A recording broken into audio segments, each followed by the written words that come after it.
दोस्तों 2024 के चुनाव में निर्दलीय प्रत्याशियों ने भारतीय जनता पार्टी की टेंशन बढ़ा दी है। एक सीट पर नहीं बल्कि कई सीटों पर निर्दलीय प्रत्याशियों ने अपनी ताकत दिखाकर भारतीय जनता पार्टी की नींद उड़ा दी है। कौन सी हैं वो सीटें और कौन है वो प्रत्याशी, उनके बारे में आज आपको बताएंगे। सबसे पहले बात बिहार की काराकाट सीट की। बिहार की काराकाट सीट एनडीए गठबंधन में उपेंद्र कुशवाहा के हिस्से में है।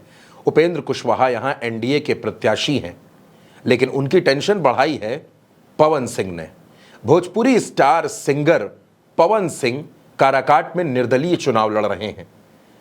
दोस्तों, बीजेपी ने पवन सिंह को पहले आसनसोल से टिकट दिया था, लेकिन पवन सिंह ने आसनसोल का टिकट वापस कर दिया। वो आरा से चुनाव लड़ना चाहते थे, लेकिन बीजेपी ने उनको आरा से टिकट नहीं दिया, तो पवन सिंह ने काराकाट से चुनाव लड़ने का ऐलान कर दिया और उन्होंने अपनी यात्रा भी शुरू कर दी है। आप वीडियो में देखिए किस तरीके से पवन सिंह के साथ काराकाट में जन सैलाब उमड़ा है।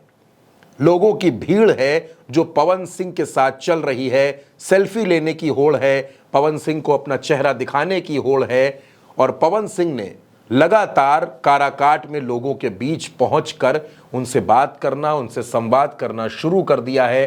पवन सिंह लोगों के बीच गाने भी गा रहे हैं, आशीर्वाद मांग रहे हैं, और निर्दलीय चुनाव लड़कर वो भाजपा के लिए बड़ी चुनौती बन गए हैं। तो दोस्तों, बिहार में सिर्फ काराकाट की ऐसी स्थिति हो, ऐसा कतई नहीं है।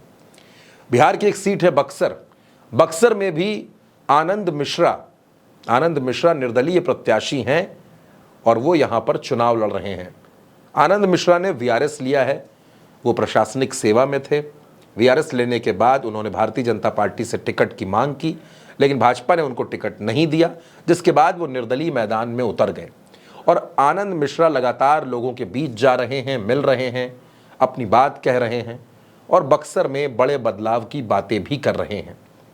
आनंद मिश्रा के साथ भी लोगों का जन समर्थन देखने को मिल रहा है। और दोस्तों, इस लिस्ट में एक और नाम है। वो नाम है बिहार की ही सीट पूर्णिया। पप्पू यादव कई बार के सांसद हैं। कांग्रेस में शामिल हुए, अपनी पार्टी का विलय किया, लेकिन गठबंधन में ये सीट उनको नहीं मिली और आरजेडी ने यहाँ पर बीमा भारती को टिकट दे दिया। कई दिनों तक सियासी रसाकशी के बावजूद पप्पू यादव को टिकट नहीं मिला, तो पप्पू यादव ने निर्दलीय मैदान में उतरने का ऐलान कर दिया। पप्पू यादव पूर्णिया में दमदारी से चुनाव लड़ रहे हैं। पूर्णिया के लोगों का कहना है कि यहां मुकाबला पप्पू यादव बनाम बीजेपी है। आरजेडी यहां उनका मुकाबला नहीं कर पा रही। खुद तेजस्वी यादव पूर्णिया में सभा कर चुके हैं और पप्पू यादव बीजेपी के लिए भी टेंशन की वजह है। पप्पू यादव ने जिस तरीके से कोरोना काल में लोगों की मदद की, जिस तरीके से बिहार में जब बाढ़ आई तब उन्होंने लोगों की मदद की, इसके बाद से उनकी लोकप्रियता काफ़ी तेज़ी से बढ़ी। तमाम जो ज़िले हैं बिहार में, चाहे वो कोसी के हों, चाहे वो सीमांचल के हों, मधेपुरा में, सुपौल में, अररिया में, इन तमाम इलाकों में, किशनगंज में, पूर्णिया में पप्पू यादव की खासी लोकप्रियता है। और अब पप्पू यादव निर्दलीय चुनाव लड़ रहे हैं। अब निर्दलीय चुनाव लड़कर वो क्या कमाल करेंगे, चुनाव जीतेंगे या चुनाव हारेंगे, ये फैसला तो 4 जून को होगा। लेकिन फिलहाल पप्पू यादव बिहार में चर्चाओं में बने हुए हैं। और दोस्तों, बिहार से निकलकर अब आपको लेकर चलते हैं राजस्थान की एक सीट, बाड़मेर जैसलमेर बालोतरा।